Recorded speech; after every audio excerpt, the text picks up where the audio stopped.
Welcome, everybody. Hi, I'm Roger Berkowitz, the director of the Arendt Center, and glad to be here. We're about 1 minute away from starting. We're just waiting for in case anyone else joins. I had some requests from some people that, first of all, I'm going to try and talk for a little less today, a little less time, and if you have some questions from your reading in advance that you'd like addressed right away, you can let me know in the comments. I'm going to sort of focus primarily on the first and the third part of chapter 1. And I thought what I would do, instead of just talking all through at the beginning, I'd focus first on part 1, short, briefly, then see if there's any questions. And you can either raise your questions by writing them, or you can turn your mic on and your video on and speak them. And I see Kazue has already asked a question about human nature, which we should definitely get to. So I'm going to begin. Welcome, and I'm thrilled to have you here again. This is chapter 1 of the human condition. The themes of the prologue, as we talked about last week, are this idea of both labor, of alienation by technology and automation, and also by science and the loss of our earthliness. The Human Condition is the title of the book. The title that Arendt originally had in mind for the book was the Vita Activa, which is the active life as it's come down through tradition. Her publisher convinced her that the Human Condition would be a better title, and she switched it to that. She says very quickly and clearly, the Vita Activa, as she understands it, designates the 3 fundamental activities, human activities: labor, work, and action. Now, it's important to understand that there are more than 3 human activities. There's natality she'll talk about, there's thinking, there's mortality. She has a list of many of them later in this chapter and in other places as well.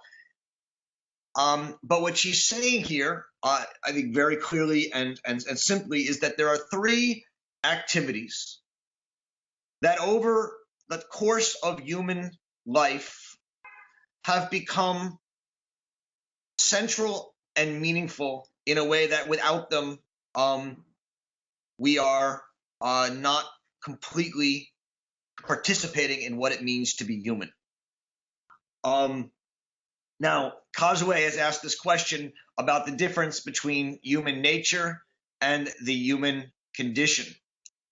And what Arendt means by this is, it's not that there's in our nature a need to be laboring, working, and acting. In fact, humans can exist without laboring, in the sense that we hire slaves or eventually robots to do the labor for us. Humans can live without adding to the work of the world, Arendt says, in the sense that we just use all those things in the world that are already there, but we don't add to them. She does think that we cannot be human in the true sense without action. But none of these are, but that's not, but when she says that, she doesn't mean that we would cease to be human by nature and what humans are, because we could imagine that we supplant our human nature, our human need to act, and create another kind of human who behaves, who follows orders. And we would still be human according to nature. What she means is that these are the activities, desires, dreams, and facilities of being human that have emerged over the 2,500 years or so of human communal existence. Very briefly, she talks about these 3: labor, work, and action. Labor, for her, is associated with biology and with life. Ants labor. all animals labor. In laboring, we create the consumptive goods that we eat, that we consume, that we use to live in. Things that don't last, like bread, is the quintessential laboring good, consumer goods. And the thing about labor is that they are necessary. We need to labor to live. And what she's saying is that labor is part of the human condition. Throughout the history of man, the history of humanity, we have needed to labor in order to live, and thus being enslaved to necessity is part of being human. That said, it is possible for humans to overcome their labor. They can hire slaves or hire workers who labor for them. The other important thing to remember about labor is that since it creates things that are temporary and consumed, those things that it creates, like bread or clothes, disintegrate and are not left behind. And thus, labor is a cyclical phenomenon. It goes around in circles in the sense that you labor, you create food, you live, you die, new people come along, and you leave nothing behind. It's about a species being, which is why Marx is so interested in it. And thus, labor is not worldly. It doesn't create things that last in the world. Are there questions about labor before I go on to work? Does anyone want to ask a question about labor or about what I said about the human condition, as Kazue was asking? Does anyone want to raise a question here? Against labor, she invokes the idea of work. Work is different from labor because if labor is cyclical and goes in circles and creates nothing that lasts, the main part of work is that it creates the objects, the tables, the books, the buildings, the objects that make our world, our communal world. And since we share objects, you and I share this computer somehow that we're talking to. If we sit around a table, we share the table, and the table does what? It connects us to a common world. That's the quintessential example of the work object. You're sitting around a table, and you by that table, that use object, find something common that connects you. And so work creates an artificial world that can last and endure. And in our connection to each other through that world, we come to share a world together. The highest kind of work objects are works of art that last and endure, whether they're poems or stories or paintings or architectural buildings that we share as a people and that unite us in some way as people who recognize those stories, recognize those buildings, and live in and amongst them. The third main activity of the Vita Activa is action. And as I said before, while men can be human, in her view, and be part of the human condition without labor, if they hire slaves or employees, and while they can be human if they don't actually make things but just live in the world of things, she really does say on page 176, so we'll get to it later, that men cannot be human. They cannot have the dignity of being human if they don't act. So action is the sort of most important of these three conditions of the human condition, the Vita Activa. But I want to be clear that all three are actually for her part of the human condition, not just action. What is action? Action is speaking and doing things, acting, in public in such a way that your speech and actions are unpredictable, spontaneous in such a way that they become noticed and thus talked about in such a way that they create memory and history that unites us as a people. The basic condition for action is plurality, which means that we are all the same in the sense that we are somehow human, and yet also fundamentally different in that we see the world and think and have opinions that are different. And what action does is it acts in such a way that that difference and that surprisingness strikes others. We begin to talk, and we come to recognize that despite our differences, there's a common sameness. So action is what unites a group of plural and different people together into a common polity. So action is the source of politics. So last part of this chapter, I think, is the most important part, and I want to make sure we have some time to talk about it. It's called Eternity versus Immortality. And the opposition, I hope, is clear, but in a nutshell, it goes back to what I was saying about Socrates and the philosophers. The philosophers introduced eternity into the human condition. Namely, they separated themselves from the world into a vita contemplativa. You could sit in your cave or sit in your room, and you could think about the truth. And that truth was worldless, and it was eternal. It lasted forever and ever. And it was non-political, and it was disconnected from the vita activa, the life of the world.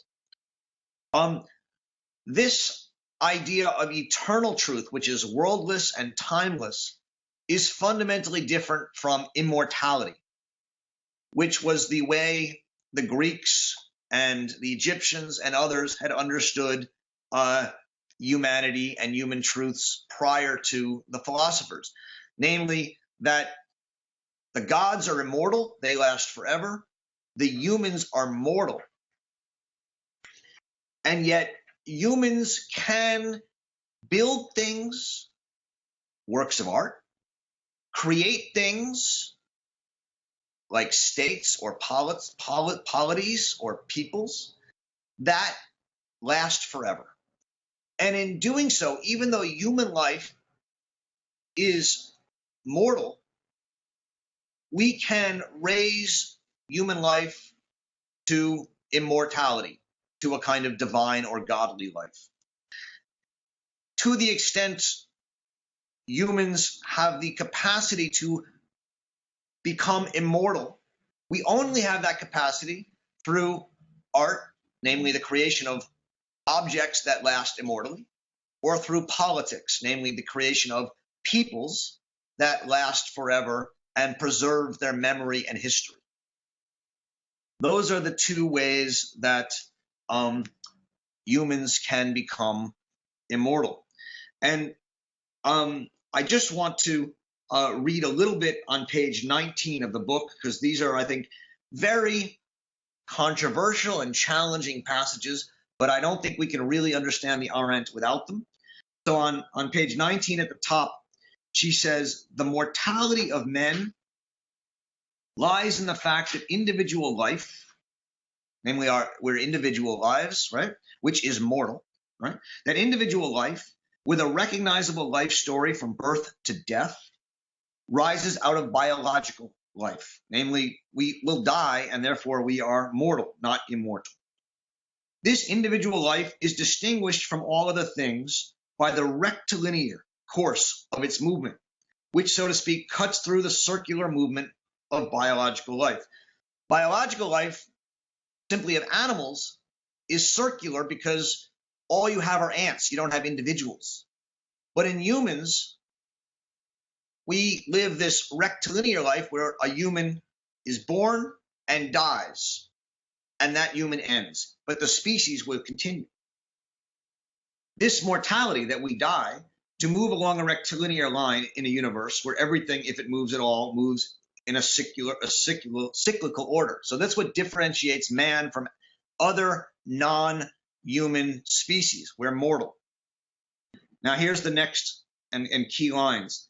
The task and potential greatness of mortals, that is human beings, lie in their ability to produce things works, deeds, and worlds. So works, things and artworks, deeds, actions, and words, speech, which would deserve to be, and at least to a degree, are at home in everlastingness, so that through them mortals could find their place in a cosmos where everything is immortal except themselves.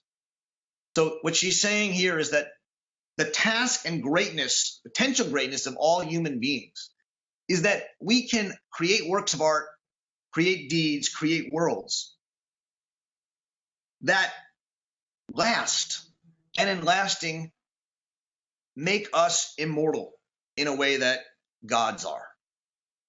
That's what makes humans different from mice and ants and dogs, or one of the things that does.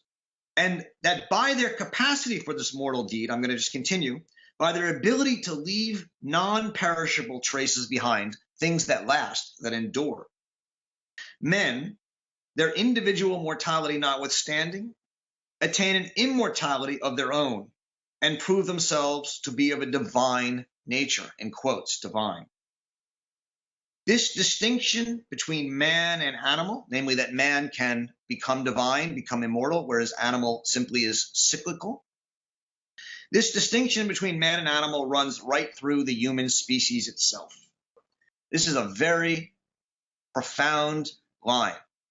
She's not saying that some people are human and some people aren't. But what she is saying, and it's something that we have to grapple with in her work, is that some people who act and create lasting things that deserve to and do last more actualize their humanity than other people. There are some humans that are more actualizing of their human potential than other humans. All humans have that potential. All humans have dignity because they're humans and have that potential. But some humans are able to act in ways that, in a sense, actualize that potential. Only the best, the aristoi, who constantly prove themselves to be the best and who prefer immortal fame to mortal things, are really human. Right? It's a strong, strong line. The only people who truly, fully actualize their humanity are those who seek immortality, who seek to do great things, who seek to build things, make things, do things, and participate in a world that will be remembered. Now, there's a lot of people today who would go, oh my God, she's like, that's pretty bad, right? Because it seems to say that some people aren't human. It's not what she's saying, and we have to sort of read more of her work and a lot of her work to really understand that. But what she is saying is that to be human is to, at least as the conditions of humans have emerged over 3,000 years, not human nature, but human condition, has been to do all three: labor, work, and action. And that it's also the case that some people don't do much labor, and some people don't do much work, and some people don't do much action. And that we are, unfortunately for her, entering an era, or living in an era, in which fewer and fewer people act and fewer people work in the sense of create lasting things. So that the dominating aspect of the human condition is simply labor, which is life, keeping ourselves alive and enjoying, which reduces us more and more to the aspect of humanity which is most like our animality. So then you get the next sentence: the others who don't prefer immortal fame and mortal things, the others content with whatever pleasures nature will yield them, live and die like animals. It's a very powerful couple of sentences. I'm sure you have some questions about it. Maybe I'll stop there and let you ask a couple of questions.